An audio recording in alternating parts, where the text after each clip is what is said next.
give a background on an info session on opioids and how they interact with other drugs of abuse. And then we're going to get a chance to talk with Officer Ferguson. Thank you so much for being here, about his job and his experience with the opioid crisis. And then you guys will get a chance to ask the questions that you want to get the answers to. So we can go ahead and jump in. So we covered, like Brianne said, we covered the opioid crisis and addiction in our last community conversation. So feel free to check that out for a much more in-depth look. But a quick overview is that the opioid crisis is a widespread increase in overdoses on prescription opioids and opioid derivatives.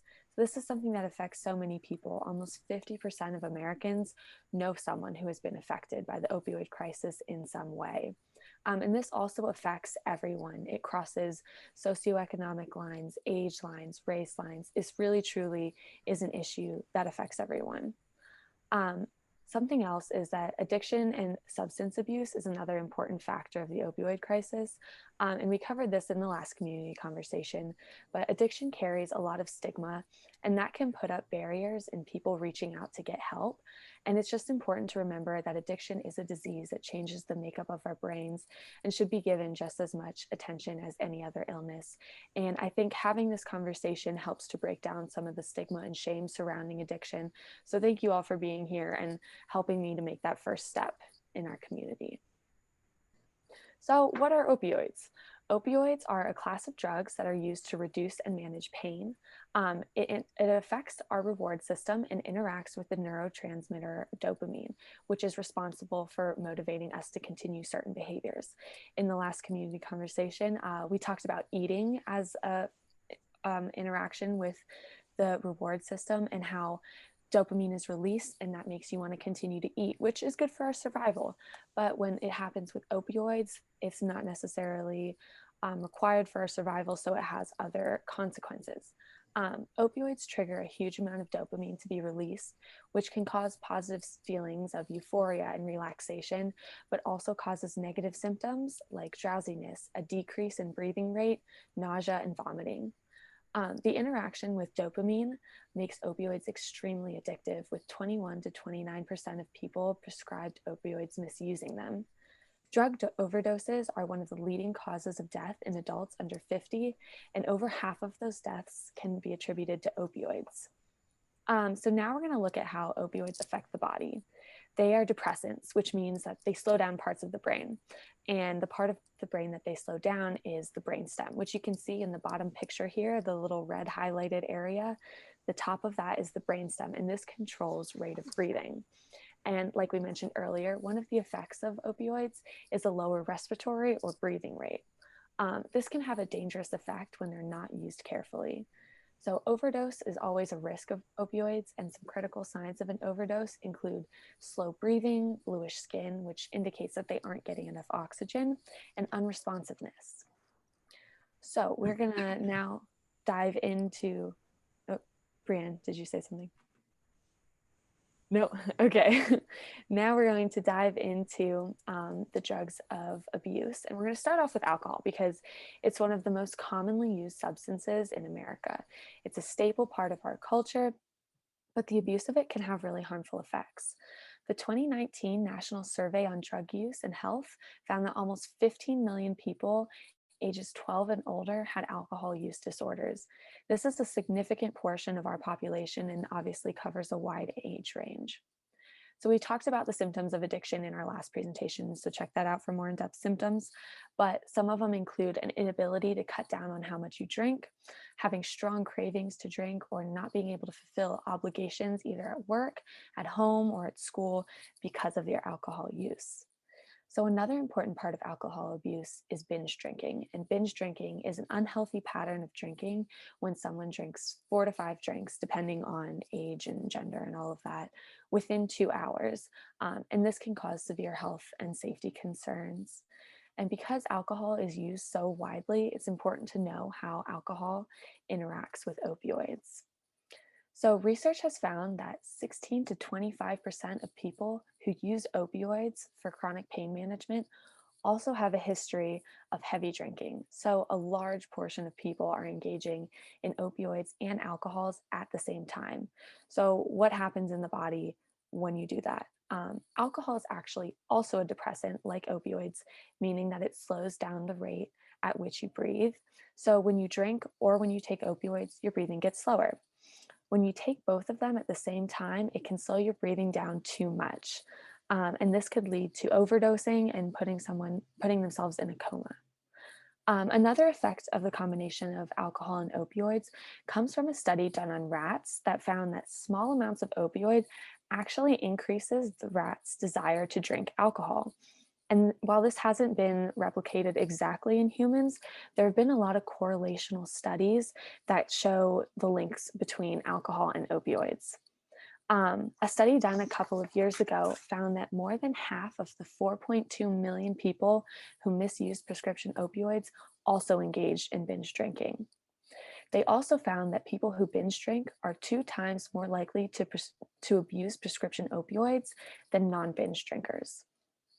These findings show the strong relationship between alcohol and opioids, which, as we talked about, leads to a higher risk of overdose. So, now we're going to talk about marijuana. Marijuana is another commonly used substance with 2.2 million users each year. It's not as addictive as opioids, but the younger someone is exposed to this drug, there is then a higher risk of addiction. Um, it affects the parts of the brain responsible for memory, learning, decision making, and attention.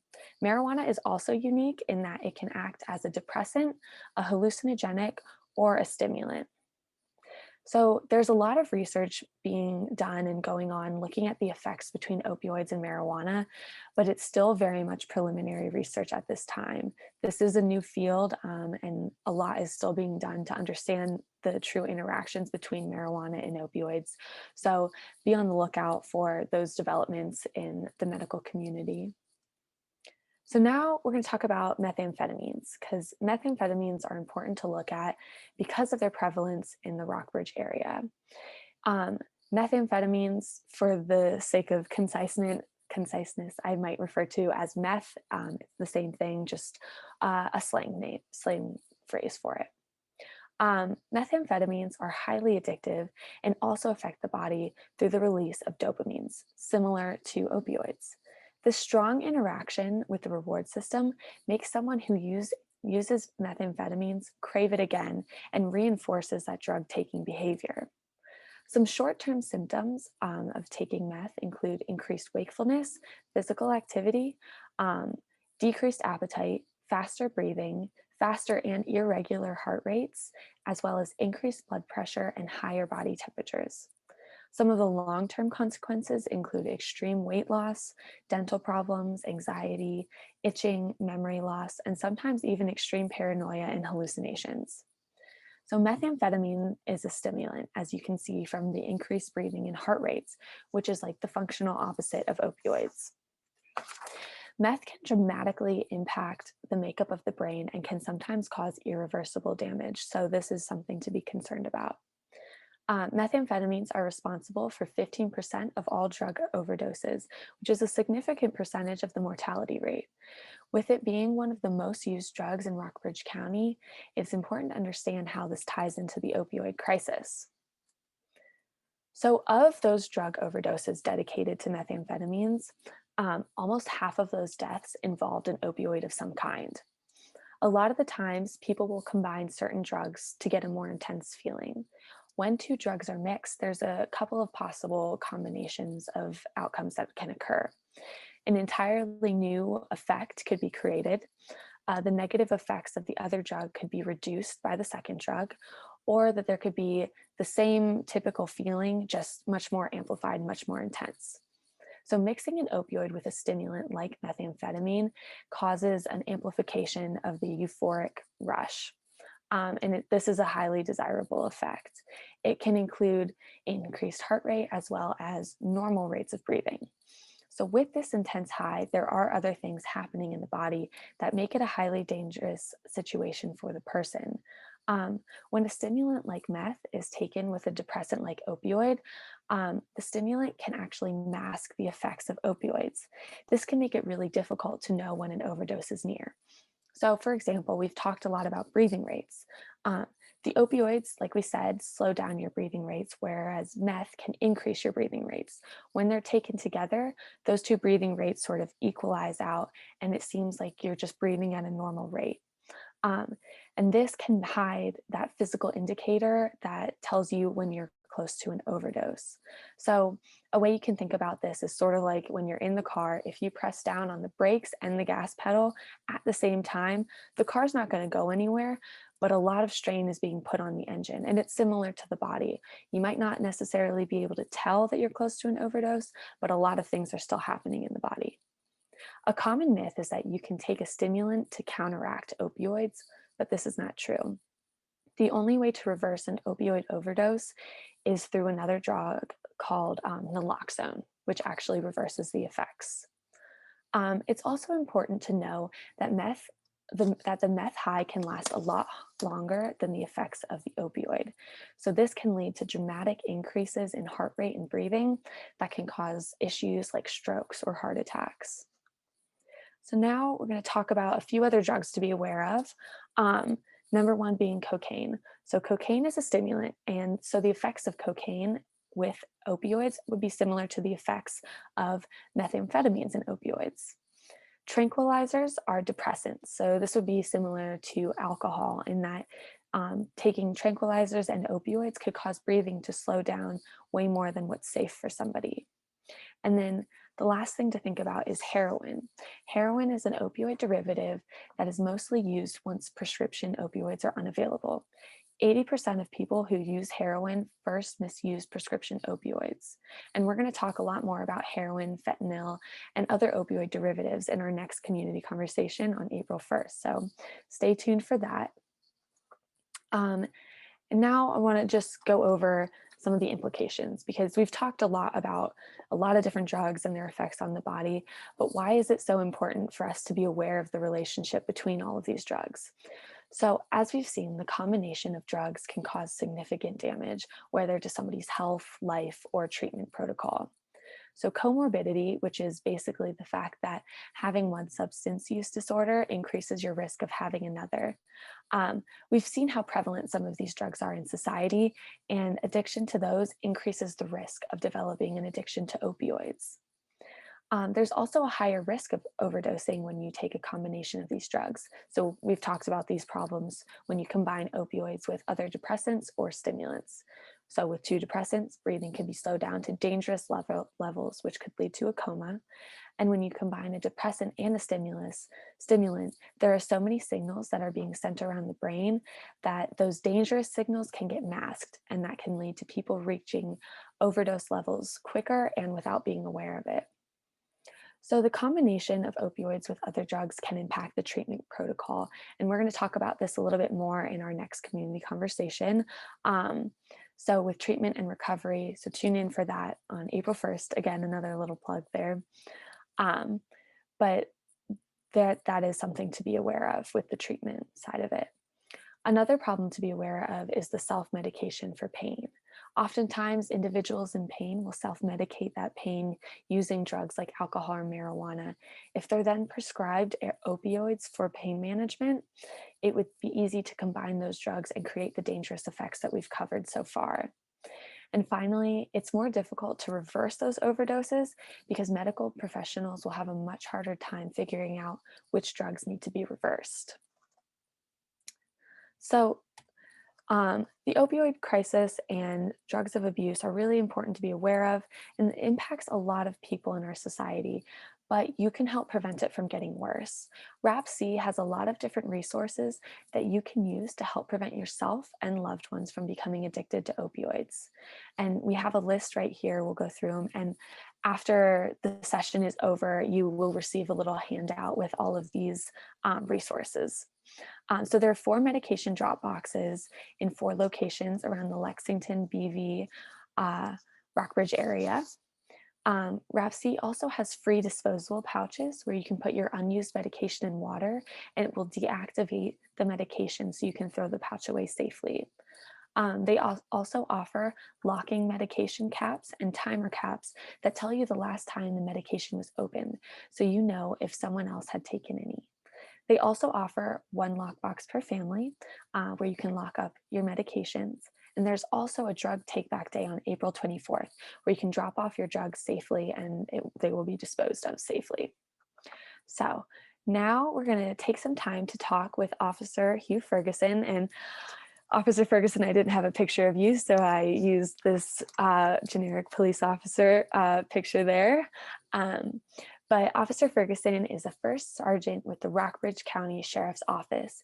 He has spent 29 years as a law enforcement officer and also serves as a school resource officer at the Maury River Middle School.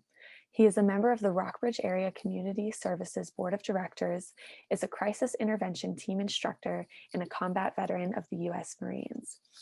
So, Officer Ferguson, thank you so much for being here with us today. I know you're a very busy man, so thank you. Stop sharing. You're very welcome. All right. So let's just jump right in. I have some few questions, but again, if you have any questions, feel free to throw them in the chat. So we'll start off by, would you be able to tell us a bit about your position in the Rockbridge County Sheriff's Department and how it's brought you into contact with issues related to opioids? Sure. Well, the opioid problem in America, and certainly in our community, it always is investigated and has relations with the law enforcement because we're going to get the calls. Um, so right now I work in the school system, but I also work on the street still during the summertime, sometimes on weekends. We do a lot of teaching in the school systems about drug abuse and substance abuse. The crisis intervention team training that we do now is probably the most important thing that we've adopted in our department to try to better serve the community and people who are having a mental health crisis, which in a lot of cases it seems to be that substance abuse is a contributing factor in some of the crises that we're dealing with. So we're dealing with opiates and methamphetamines daily, and methamphetamines has actually overshadowed all the other drugs combined for our charges for our drug task force. So they're probably not over 90% of the arrests now locally are for methamphetamines. Thank you. Um, in Rockbridge County, what kind of situations bring law enforcement? And you talked about this a little bit, you touched on it, but what kind of situations bring law enforcement into contact with issues related to opioids? Well, certainly an overdose. We're going to respond with the rescue squad on any overdose calls. Crimes of violence, a lot of times, when someone's severely addicted to an opiate, and if they don't have a functioning life where they can work and make money, it's going to lead into other criminal activity to try to have enough money or property that they can trade to keep the habit going, as you would say. And that leads to a lot of domestic fights, a lot of family fights. It's typically we see a lot of our domestics are related to substance abuse. Certainly with the opiates, the federal the prescription pills were one of the biggest problems, the prescription opiates that we had years ago. But the federal government kind of in the medical field tightened the rules so much on prescription pills that really changed the availability of those drugs. To look at the big picture, you think about heroin. Heroin has to be cultivated. It's made from a plant. It has to be smuggled in from overseas. The stuff that people are using now is a substitute. The methamphetamine is just made out of chemicals. It can be made locally. Not so much. It's not so much now anymore because the illegal drug market is flooded with methamphetamine from Mexico. So it's a lot cheaper now than it used to be, and it's a lot more easily available. So our interaction is usually we get calls. We can almost always trace back our larcenies, our stealing of cars, break-ins of houses. you can almost always link it back to drug and substance abuse, especially the overdoses. And we have, our deputies have the naloxone, Narcan that they can administer now, and they've administered it so many times. We actually, the first day that we got the training and got the drug Narcan a couple years ago, we had the training on an afternoon, and a deputy used it to save somebody that evening of the same day. So it was just, they were using it weekly, and not so much right now, but a year ago we were using it almost weekly. And then unfortunately, some people, they're really sick, so they would overdose multiple times, and we would go and try to help them. So um, we see it a lot, and I really believe, in my experience, that the substance abuse, opiates, meth, and alcohol abuse, you can almost tie in most of your other crimes to that sickness. It just is. Yeah. You touched a little bit on this when officers administer Narcan or naloxone. Um, what are they looking for? Like we talked a little bit about signs of overdose and what that can look like, but can you share more about what that looks like from your perspective? With the signs of an overdose, Hmm. well, certainly it's going to be somebody that's lethargic, not responding to verbal interaction, not responding to physical stimulation. A lot of times, people will pass out in the middle of the road or in a car, and then the breathing gets extremely shallow, and that's where it kills them. Their breathing gets so shallow, and then they'll not breathe and not have oxygen, so they'll start to turn blue. And Narcan is very effective for opiate overdose.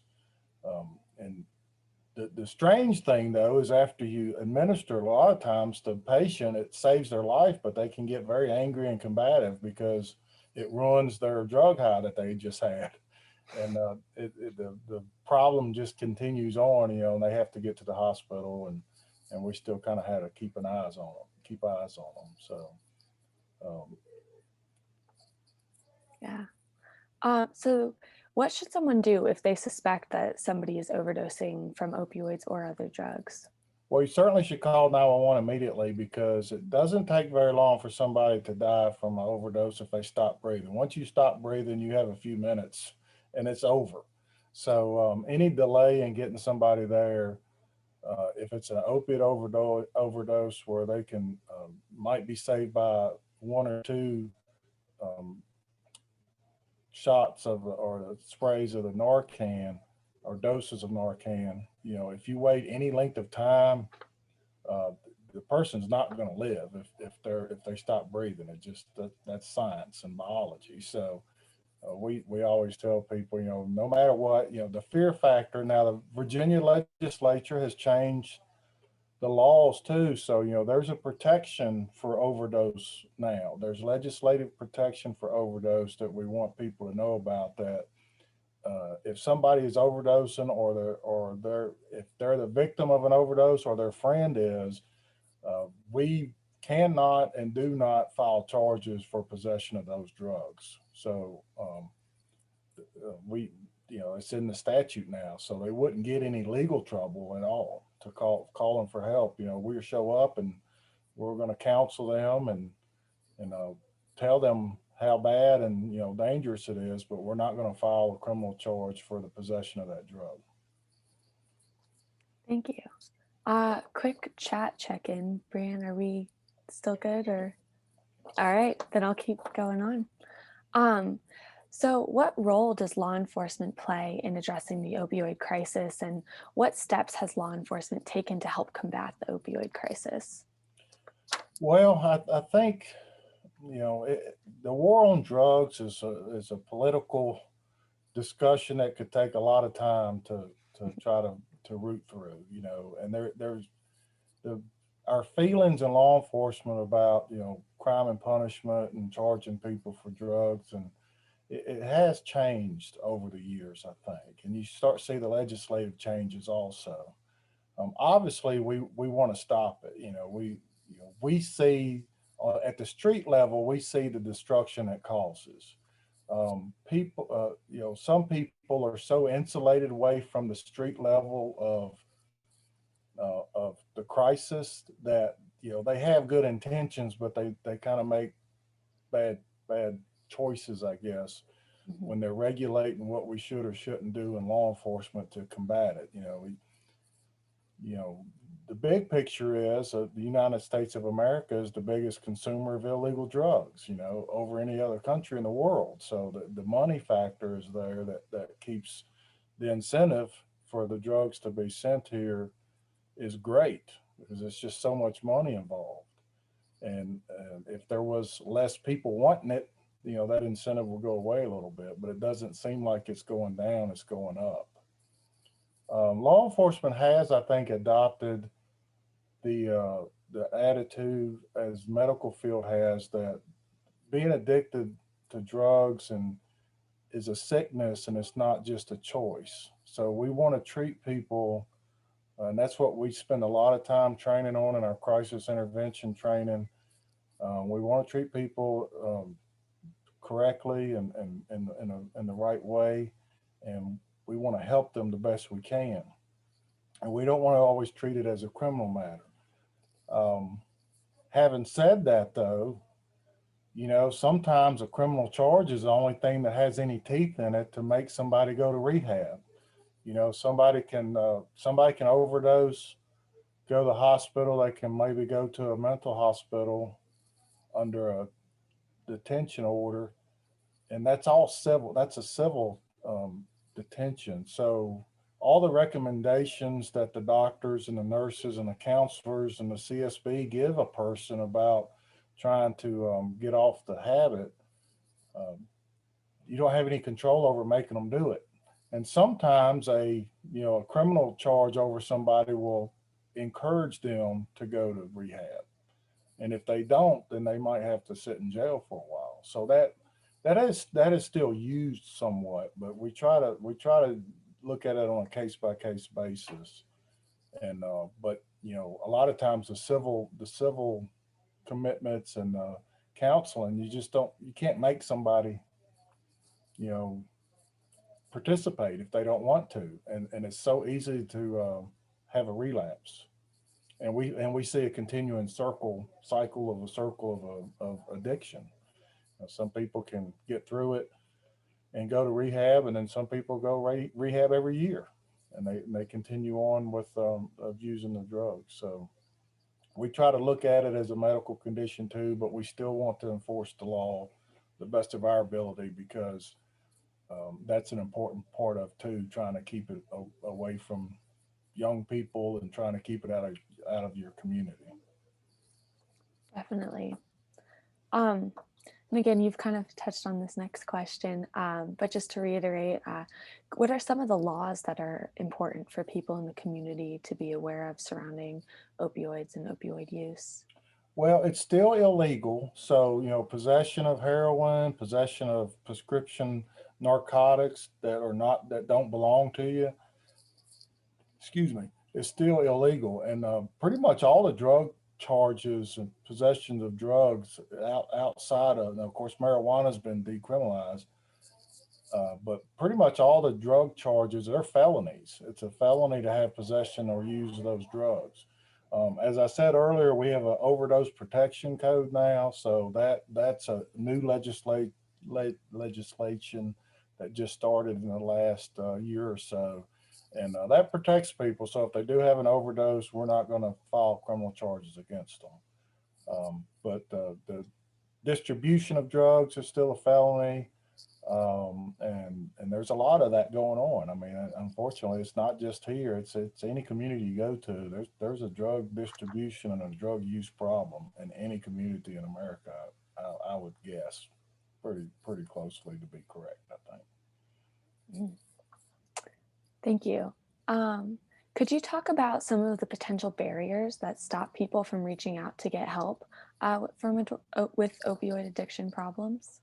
Well, the biggest barrier is people are ashamed of being addicted to a drug, and you have to look at the what people lose when they become addicted to hardcore drugs like opiates or meth. And they'll give up their whole life. They'll give up the custody of their children. They'll give up their jobs. They'll give up their house. They'll give up everything. And there's a lot of lying a lot of lies that go on, and those lies start at home with their family members, and they continue on for a long time. But most people are ashamed to ask for help, and you know they they think it's looked at as a choice sometimes, and we know that it's a sickness. But I think the shame is what keeps most people away.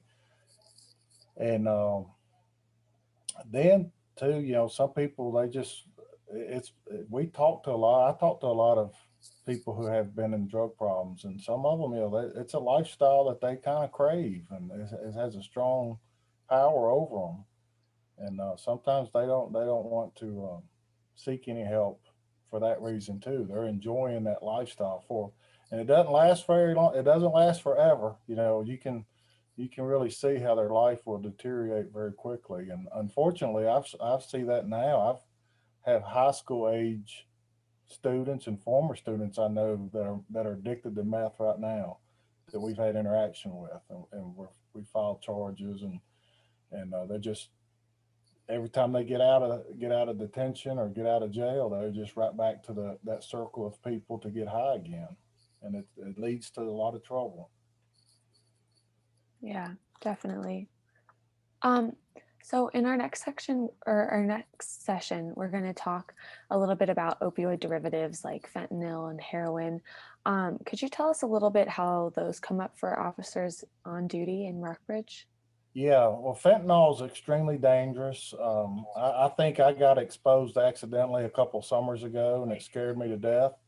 And we've had several deputies get exposed and had to rush to the hospital because it takes such a very, very small amount um, to have an effect on someone. Fentanyl is a synthetic opiate like morphine. It's about 50 to 100 times more powerful than morphine.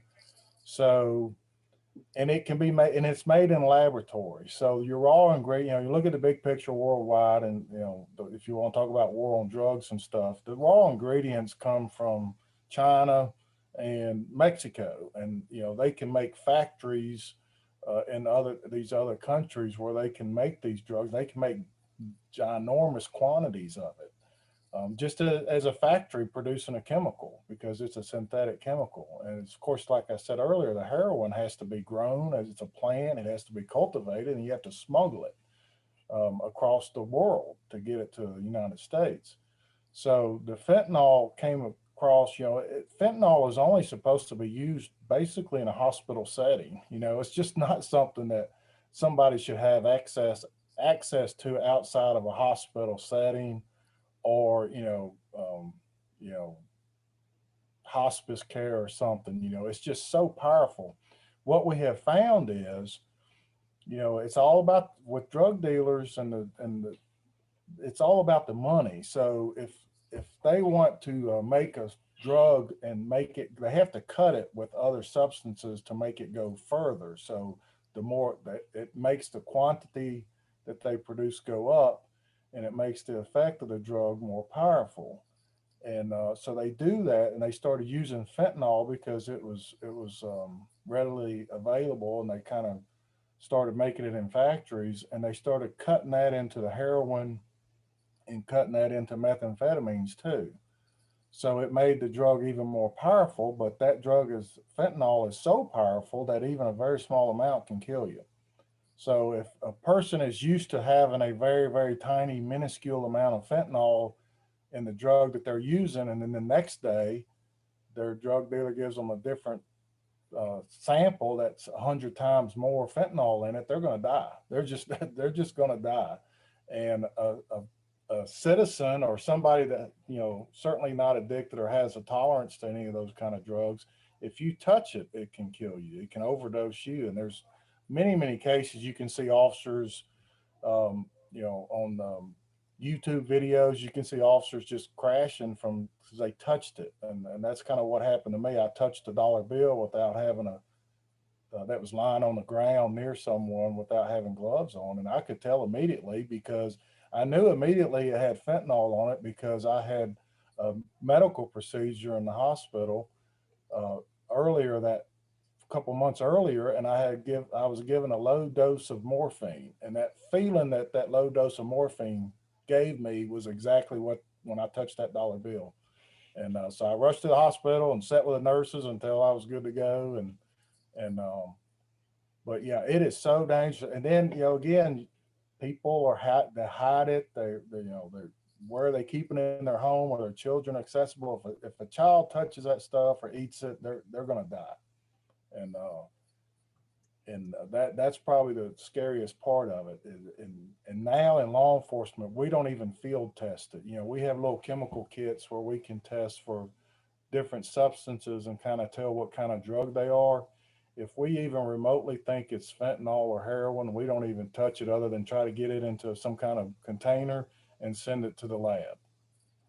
So we don't field test that at all anymore because it's just too dangerous for us to do that. Mhm. Well, I'm glad to hear that you're okay. And so, just one more question, kind of wrap this up. Why do you think that the opioid crisis is something that we should be concerned about in the Rockbridge community area? Well, specifically talking about Rockbridge, it's so noticeable to me. When I started 29 years ago, it was people drank alcohol and people smoked weed or marijuana, and it was years before I ever even saw anybody who used heroin. It was very rare. Um, but now, in the last 20 years or so, it's exploded, and there's a lot of reasons behind that. There's a lot of fault that could be placed. You can blame big pharmaceutical companies for pumping out OxyContin and pain pills, and pharmacists, giving somebody 10,000 pills a year. All that kind of stuff. You would think it'd be common sense that somebody wouldn't do, but those are things that happened around here locally. We had doctors in trouble for prescribing opiates illegally here. We still see that. You have lawsuits against some of the pharmacy companies. It is in every community, and it's certainly here in Rockbridge. And you know, it, when I was younger, a younger officer, it was older people. Not old people, but it was people in their 30s and 40s that you dealt with that were drug users. And unfortunately, it's younger people now, very very much younger, and it's not an exaggeration. If I talk to kids in the school. If you go talk to local school kids in high schools, especially, and even some in middle school, they'll tell you what they have seen, and they've seen opiate addicts in their general age range, and they've seen younger kids that are doing meth already in their age range. So that has to be, we have to want to try as a society to stop that because it doesn't lead to success, and it's just not going to. I mean, um, and there's a lot of, there's a lot, um, a discussion we could have about legalization of drugs. That comes up a lot. That maybe that'll make it go away. I don't know. I just know by what I see on the street. And drug addiction and opiate addiction, I don't see people that are successful when it hits their home. It changes who they are, it changes how their mind thinks and how their brain works, and it usually changes it to the worse. Thank you so much. And thank you for taking the time to come and talk to us today. It's been incredible to be able to hear your own experiences and for you to share that with us. I really appreciate it. Um, and thank you all to everyone who showed up to listen today. Another little plug, we have a third community conversation on fentanyl and other opioid derivatives on April 1st. And there will be a link to register for that one sent out in the little resources thing that you guys will get after this session is over. So again, thank you all for being here today.